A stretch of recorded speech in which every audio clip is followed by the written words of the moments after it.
Hello everyone, it's Miu. I thought I would do a February favorites video. I can't believe it's March. It's weird because February felt really short and long at the same time, but I'm really excited to share what I've been liking this month. I, of course, wrote in my little notebook. I'm gonna start with fashion. So the first thing I wrote down is dark brown, and I think I've been really liking this color, and I've been seeing a lot of things in this color and I've just been very much gravitating towards it. I used to wear a lot of dark brown and I kind of stopped and just started wearing a lot of black, so I'm excited to bring this back into my life. And as you can see, this is dark brown. I feel like it's such a good neutral shade. One thing that I got in dark brown, which I'm really surprised I'm even sharing, is leggings. Like anything related to fitness and me, like I feel like it never works together. Like I would have never imagined myself showing this, but actually I've been doing a lot of like Pilates, and I also went to spinning and just running and walking in general and going to the gym. I go a lot because I want to get my money's worth, but also I go a lot and it really helps mentally. If I'm stressed, it feels so good to sweat. I know I hate when people say that because it's true. Anyways, I got these leggings. Thank you to the girl next to me wearing the cutest leggings, and I hope I didn't look weird looking at her because I just wanted to know what brand they were, and they're from Oysho, and I've seen a lot of people wear stuff from Oysho here, but I assumed it's like Lululemon priced, but it's actually way more affordable than I thought, and I bought the exact same ones she was wearing. These are so cute and so comfy, but I love this color. I tried another pair of leggings on that were like flared and black, and I really want to go get them as well, but I just stuck to one for now. I'll wear this later. Another thing in this color is my shirt right now. These Intimissimi tops that are boat neck, and these are cashmere, and they're so incredibly soft, like so soft. But I got one in black and I bought one in brown. This white one is not mine. I borrowed it from my friend because she lent it to me because she doesn't like how sheer it is, but like I love layering with this, and I think it's a perfect transitionary top right now to spring. It's finally getting warmer and I'm so happy. I wish you can touch this, and they're doing a deal right now, so go get your tops from Intimissimi. But honestly, I got these pretty recently, so I haven't been wearing them all of February. Even though I've wanted it all of February, I finally got it and no regrets. I love a good basic. Next thing I wrote down is polka dots because this is more of a fashion trend, I guess. I don't actually own anything yet, but I'm like on the hunt for anything good with polka dots on it. I really like this Miu Miu skirt from like the fall winter collection in like 2023. This white polka dot, it's perfect. I think I was skeptical about the polka dot thing because it has to be done right, and I think this is a great example. I really think it's gonna be like the next thing. I just hope it doesn't become too tacky like the bow thing, you know? I'm excited for it, and I think it's gonna be really exciting for spring. The next thing I wrote down, another fashion trend thing I guess, is like lace / dainty filet crochet vibes. I'm actually working on something that's similar to this. It just takes a while to make, to be honest, but I love this whole vibe. Again, I think it's good for spring. February is just an anticipation for spring, to be honest, and love. Those are some of my fashion things that I've been liking. I haven't bought a lot, but the things that I have bought, I'm in love with, and I think that's kind of the way to go about buying clothes, and I'm gonna wear it every day. Been wearing it every day since I bought it. I'm gonna move on to books now. Why am I going like this? I've been reading a lot, but I haven't finished a lot of books. Like these, like I have not finished. But the two books I did finish are by the same author, Han Kang. It looks like this. Neither of these are mine, actually. Two of my friends have been reading it simultaneously and lent it to me, so now I have both of them. I need to give these back. Fun little coincidence, and now I get to talk about it. I started with the white book, which is way easier to read. It's like kind of poetry vibes or like prose. Like it's not like a normal narrative story, but there is like a underlying narrative through the entire thing. It basically lists a bunch of white things. It's like a meditation on the color white. It's hard to explain. It's like says, for example, like fog, and has, you know, these things on it, and then it has like white city, and it just explains white things, but it's not, you know, chronological order, and you kind of pick the pieces up together, piece the pieces together. Touches on subjects of like life and death. The running narrative is navigating grief of this mother's loss of their infant, but I really loved it. It was, you know, something that everyone would get something different out of. What I really resonated with this was its fragmentation and look backs on memory, and just the idea of memory as a concept and nostalgia. For example, I'm like doing something and then I suddenly remember something from like 5 years ago that happened to me, and like it's this like feeling that's so hard to explain is captured so well in here. It moves between different places and between history, and it's not a chronological, you know, timeline story, and that's kind of how life feels sometimes in the way I remember things, and that was pictured so well. I don't know if that translated well enough, but it's written beautifully and there's a lot to it, so I recommend this one, and it was a good entry into her writings. But The Vegetarian, which is the book I actually heard about and is more famous, I think is the most famous one. I went into it so blindly. I just assumed it was about a story of a girl who had dreams and decided to become vegetarian because of it, and like her navigating through that with her family. It's so metaphorical and so uncomfortable. It's a very uncomfortable book, like it's weird, and I didn't think it would be, you know, this weird genre, so I was just really shocked, I guess, but it was good. You just have to have a mindset before reading it that I didn't have. Let me elaborate. It's 3 different chapters, I guess, 3 sections. First one, perspective of the husband of the wife, and then the husband-in-law, and then the sister. And the sister chapter is what really got me and what really made me understand why I'm reading this in the first place, because a lot of it is just like uncomfortable and weird.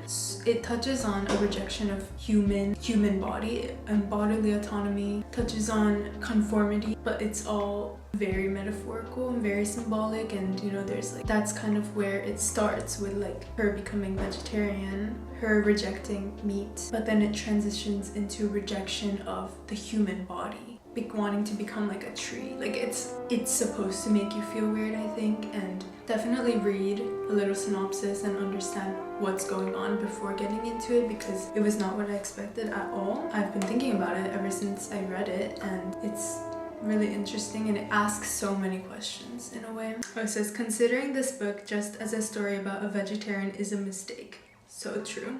It is rather a meticulous, constructed, and haunting novel. Right at the moment you turn the last page, you'll feel grateful for your ordinary life. That's what it says in the book. So that's what I finished reading last month. Moving on to something a bit lighter that I've been reading and loving is, first of all, a physical magazine. Like, a physical media is so underrated, I guess. Like, not underrated, but like, I bought this, which is the Natasha Lyonne Grazia Winter 2025 USA version. I love Natasha Lyonne. I bought this because I love her.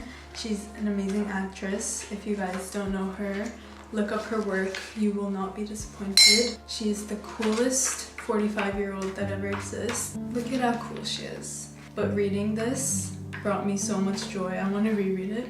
It just talks about her life.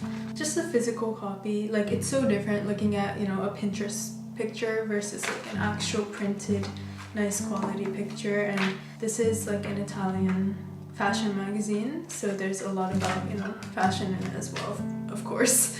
I'll show you some pages that I like in it. And I really want a Vogue subscription. Like, I really want to like collect, but this is what I got last month.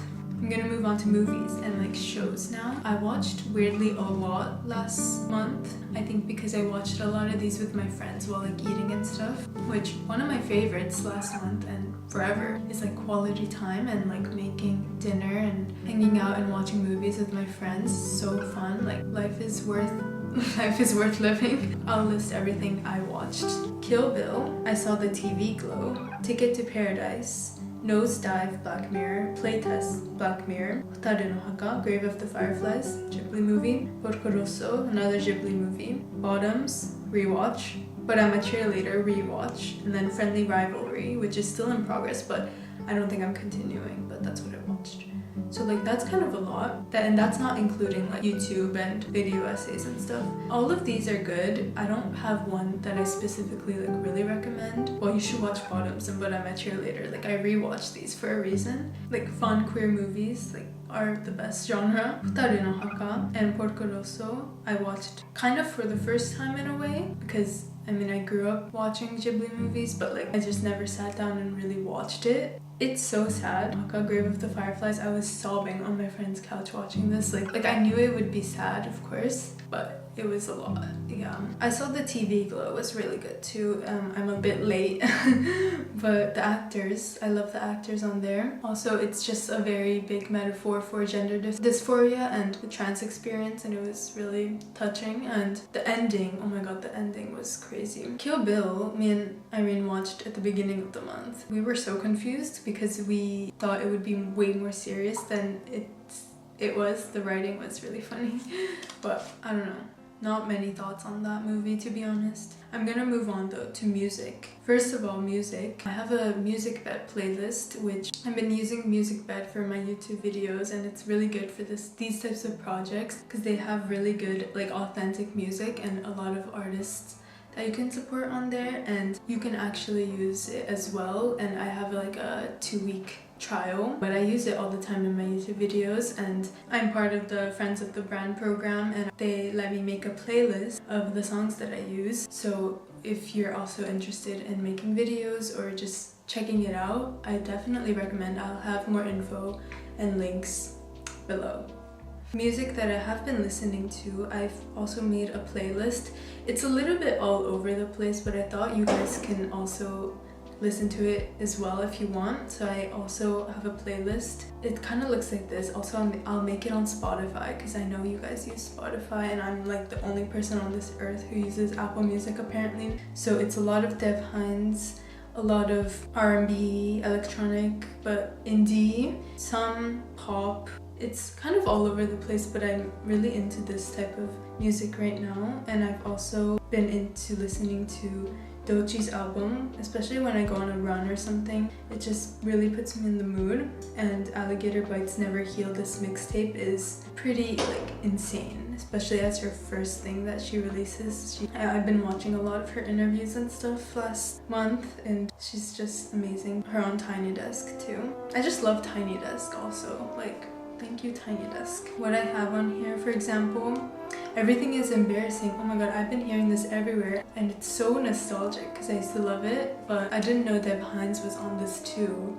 That's why I love it so much, I think. Also Sky, she's like OG Tumblr girl, so we're back in that vibes. Some Mac Miller, Doechii, Lauryn Hill, The Internet. Also, you guys gave such good recs, like thank you. Lisa, Jenny and Doechii, Amy Winehouse, Sade, D'Angelo, SZA, TXT, Claro. It's the type of music that makes me want to like dance in my room alone. Go check it out because I finally made a playlist. The last miscellaneous item, it's literally only one thing that I could really think of. It's face masks, because wait, not like the COVID face masks, like face masks, like skincare face masks, but this is my face mask family. I'll show you everything. I've been putting face masks on like every morning and every night. I don't know why, like I guess my skin's dry. Also, I feel spring is coming because I have like allergies already. I've shown this before, but I still use it and I love it. It's the keratin calming water pads from Skin Food. Very good in the morning, very good for skin prep. I love,